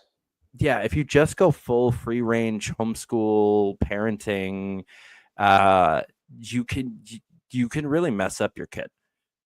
Like, and I watched so many of my friends who like now they can't hold down a job, they can't hold down a relationship, they can't hold Hunter down. Biden. Right. Like, is it, if you just get whatever you want whenever you want it, and like, oh, if you're hungry, like there's some really good parenting things that like the crunchy granola, like peaceful parenting stuff has introduced. And I just think that you need to make sure that you balance it. And I'm only going on this tangent so much because I know that a lot of young parents actually do watch this show, and like make sure you're balancing this out, because like, yes, if they're hungry, they should eat. And if they're not hungry, they shouldn't overeat. That is a fact. But also they need to understand what meal times mean and what decency of like table manners are, as far as like, okay, well, this is the time that everybody else is eating. So you're still going to at least sit down at the table with us and maybe at least take a couple bites of a very small plate, just to like be part of this thing that we're doing together as a family. Because what happens when that kid grows up and then goes on a date and they just happen to not be hungry when the date is scheduled? Are they just going to like be like, oh, you don't get to eat now, I'm going to change everything about this date, we're going to go see a movie instead because I'm not hungry? You're just going to be an unhinged person. So yeah, don't raise unhinged people. We have enough of them. Definitely. Yeah, I mean, I would say it's definitely a skill. And I think what's interesting is like a lot of people think that they know everything. I mean, that's like what we think is we're kids, right? And unless you're educated to understand that you don't know everything, you're just going to keep thinking that. But like, how do you drive a car? Like you were taught how to drive a car. How do you follow the traffic rules? And like, even if we were to get rid of the police and you could drive however you want, Like, you're not going to be driving on the other side of the road into other cars, right?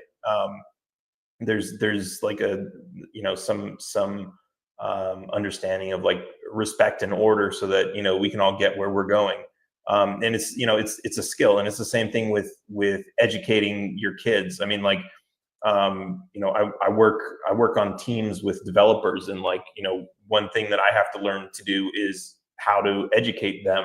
If there are things that they don't know, like, they're on my team, whether I like it or not. I can let them be ignorant to certain things, or I can educate them so that it makes my life easier.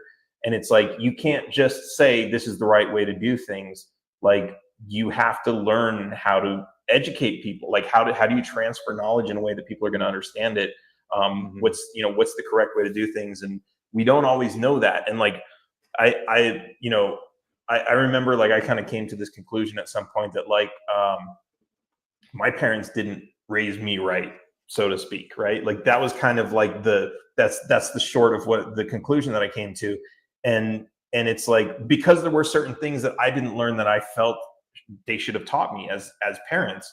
But it's like, it's not like they were like irresponsible. It's just that they didn't know, in the perspective of, this is something that I should know growing up, living as a person in the world. This is something that I know. Maybe it was something they already knew, but they didn't think to pass it down to me, because they didn't have the curriculum laid out. They taught me all this other stuff, and they forgot this stuff. Maybe it was that. Or maybe it was just maybe they tried and you didn't retain it at a younger age than you can remember. That's possible too. There's definitely some things I thought back and I'm like, oh yeah, my parents did teach me to do that, and like, I totally just told them to fuck off. There's definitely like, but maybe they did teach me something, but the fact that I did tell them to fuck off and I didn't want to learn it, maybe that was something where, like, if they had known how to get past that barrier, they could have gotten me to learn that thing. Mm-hmm. And so, like, this is like, I know it's like, it's difficult for a lot of people to ask for help, which is what you're doing when you pick up, like, if you pick up a book on how to educate your kids, how to raise kids, like, also, like, you're asking for help, you're going in the form of a book. And I know a lot of people on, like, very basic subjects like that are very opposed to asking for help, because they feel it's going to, like, make them look like they don't know something, they're ignorant, or less of a person, or like, they're lower in some status, but it's like, they really shouldn't be. I mean, like, we don't know it. There's nothing wrong with asking for help or trying to learn more information. That's how you get good at something. Yeah, for sure. Never feel dumb for learning new things. That's the opposite of what you're doing. I think, to your point about like, it being a skill on communicating things so that people learn them, I think, and honestly, I'm kind of just like talking off the top of my head as I'm coming to this conclusion right now. I think it's a completely different skill than, like, sales. Like, talking, trying to convince someone of something versus teaching someone something are two very different ways of speaking. And I am definitely more well-versed in the sales side of things than I am the teaching side of things nowadays. But I think that's something, I mean, honestly, the libertarians lack both, but the ones that I do know that have one or the other, it's definitely the sales experience than the teaching ability. And I think I might be trying to sell my son on learning things instead of teaching him things. Interesting. Yeah, I could definitely see. I mean, like, they always talk about, like, when you're trying to sell a car, the buyer doesn't need to know how the engine works. They just need to know that it will, what it's going to do for them. Mm-hmm. And it's like, yeah, but when you're trying to teach them, you want to teach them how the engine works. Yeah. Yeah, that's interesting. It's very different. It definitely takes two completely different levels of patience. So one more question on the topic of the book. Do you have any worries that promoting these ideas and telling people that you're doing all of this stuff might put a target on your back? Maybe. The first book, not really. I think this one doesn't, like I said, it's not the how-to guide. So it doesn't really say some of the more controversial things that are going to be in the second book. The second book, maybe, but at the same time, learning from, people who have been, Erwin Schiff wrote a book that they took him to federal court and tried to ban his book, which is like, okay, people think books have been banned in the US, like Catcher in the Rye and stuff like that. Like, no, those were never banned. You could always still go buy them, right? Mm-hmm. When they say a ban on that stuff, they just mean it's not going to be in government-owned libraries or government-owned schools, right? But like, you're not going to go to prison for making a copy of the book and selling it, right? Right. That's what they try to do with Erwin Schiff's book. They tried to put him in prison for printing and distributing this book with this information about the IRS and the income tax.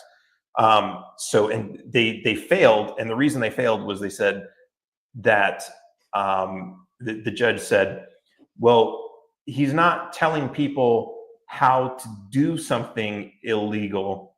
He's telling them not to do something which they are legally required to. And so because of that, he wasn't basically inciting a law to be broken, but inciting people to go out and break the law. He was just making them, I guess, hesitant to go and do their legal obligation, which is all bullshit because it's not their legal obligation. But so it's interesting that they never actually banned the book. They ended up like coming up with this whole, bullshit, and they made him sign a document, and then they, they basically threatened him to go to prison if he didn't sign the document. And then as soon as he signed the document, they're like, aha, perjury, and sent him to prison. So there's definitely like a little bit of that, but at the same time, I put in a lot of disclaimers at the beginning of this book that says, look, if you want to go out and fight the IRS, don't. There's definitely a lot of like, I'm really just here to share this information. You're doing it at your own risk. This is my understanding of the law, and all this other stuff. And hopefully that's enough, so that, when they ultimately do try to sue me for putting this book out, that, I can say, look, you guys are the ones who wrote the laws that are that difficult for us to understand. If you want to solve this problem of us trying to teach each other the law, by all means, make it simpler. Make it simpler. Yeah. Cause it really is. Like I would actually take advantage of a case like that. And I would say, look, there's certain things in the tax code that, they're up for debate. Like, what does United States mean in the context of Title 26, right? Which is the income tax. Some people say it means just Washington, D.C. Other people believe, no, obviously it's all of the states and everything, right? Territories and everything.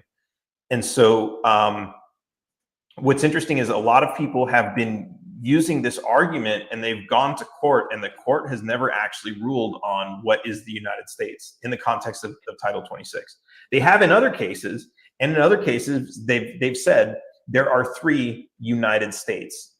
One is the states as individuals acting as a whole. The other one is the federal government and all of its territories. And the other one is a corporation of the United States, which means basically the government, its employees, the agencies, the FBI, so if you're suing the FBI, you're suing the United States, but you're not suing the land, you're not suing the collective of the states, you're suing the federal government, right? Right. So those are the 3 different United States. And what's interesting is not every title, but most of the different titles of the US code, they're broken into these titles. They redefine things like the United States or the states, or like they redefine words, because in the context of what this law is trying to convey, this is what we mean, and this is what it applies to. And so in Title 26, they've never ruled on what the United States means. And there was actually a group of lawyers who took this to a federal court, and they were trying to get the court to rule on what the words United States meant in the context of this title. And they got the case thrown out, and they wouldn't rule on what it means. Mm-hmm. So there's, again, this is one of those things where it doesn't prove that it like, gotcha. Like, no, this is like, we still don't know exactly what it means, but there's enough evidence to suggest that it does mean just Washington, D.C. in this context. So anyways, like all of that, what was the point of all that? To say that like, this is my understanding of those laws. And, if you guys want to like, if you're suing me because I'm saying something in this book that's wrong, well, let's straighten it out right here. Make a ruling right now on what the United States means. Right.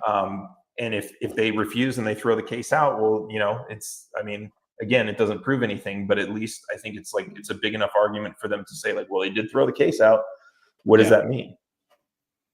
Yeah, it definitely, like, being innocent being not guilty does not mean innocent, but it definitely means not guilty. As a follow-up question though, do you think that there's a possibility that, like, if this book and especially the next book are successful enough, that they'll end up just kind of closing the loopholes that people are using? That's an interesting question, and this is asked all the time, right? But I think this is the thing. It's not a loophole. What happened was they don't have the constitutional authority to impose the tax that we all believe is there. And so what they did was they imposed the tax on a very small group of people, and then they convinced everybody else to pay it anyways. And so the question is, okay, well, if that's the case, why don't they change the tax to actually apply to everybody else? And that would be closing the loophole. But if they did that, they would be back at the point where they have an unconstitutional law, which would be ruled unconstitutional, and then the whole thing would go away. Would it? I guess like that it would end up being taken to the Supreme Court, and they could very easily have another bad ruling. Exactly. Yeah. Because there's definitely like this is the thing, right? You would have public opinion on the side of keeping the tax, because even Republicans think like, oh, that tax has been there for so long. Like, how could it possibly be unconstitutional? None of this makes any sense. And they absolutely could do that. So it's interesting to see how that would go. Of course, Trump's going to get rid of the income tax anyways in a couple months, so we don't have to worry about that, right?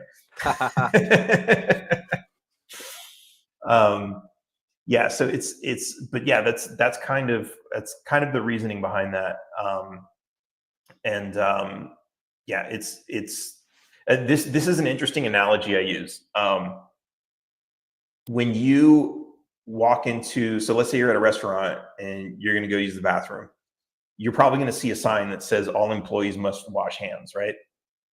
So if an employee is in that bathroom and he returns to work without washing his hands, he might get fired, right? But you, as a customer of this restaurant, are you going to get fired? Like, you're an employee, right, of some other place. Maybe you work across the street from the restaurant. You're still an employee. But is that sign meant for you? Are the consequences going to, like, the consequences of violating the law on that sign is that you're going to get fired? Like, does that apply to you getting fired from across the street? No. And even though, but it doesn't, the sign doesn't say that. It doesn't say all employees of this restaurant. It doesn't need to say that. It's basically implied jurisdiction, right? That restaurant does not have the authority to fire you from across the street for not washing your hands. So that's a really solid analogy for how the tax code is written. That's really solid. Yeah, and that's exactly what they've done. So ultimately, like, the only people who really need to pay the income tax are federal employees and people who live in Washington, D.C., or people who live abroad and have U.S. source income, which I believe also means income from Washington, D.C. So if you don't fit any of those categories, you wouldn't need to pay the tax. So it's, but yeah, that's all the stuff you're going to find in the second book. There's a little bit in the first book about kind of the history. There was an income tax in the U.S. that was ruled unconstitutional. how the 16th Amendment kind of came about and didn't really change anything. In fact, the Supreme Court said twice very explicitly that the 16th Amendment granted Congress no new power of taxation. And in one of the rulings, they said, yeah, this doesn't give them more taxing power. If anything, it restricts the power of taxing income into a tax that is unapportioned, meaning it's an excise. It's not a direct tax, it's an excise. Which that was the whole reason the first income tax was ruled unconstitutional, was because it was considered direct and unapportioned, which is, there's a few rules in the Constitution saying direct taxes have to be apportioned, indirect taxes or excise taxes, and duties and customs all have to be uniform. Those were basically the two rules. So when they passed the 16th Amendment, they said, well, they never nullified those original two terms, those two conditions. So direct taxes still must be apportioned, even though the 16th Amendment says income taxes do not need to be apportioned. So they were like, look, either we have two statements in the Constitution that contradict each other, which just makes the whole thing blow up, or we say, no, the income tax is an excise, and that's why it doesn't have to be apportioned. So now it's like, okay, so what is an excise? And so that was like, that's how they figured out, okay, well, we're going to have to make this income tax an excise. And what is the privilege that they're taxing, and what's their limitation on what they can tax as a privilege? So that's kind of how we got to where we are.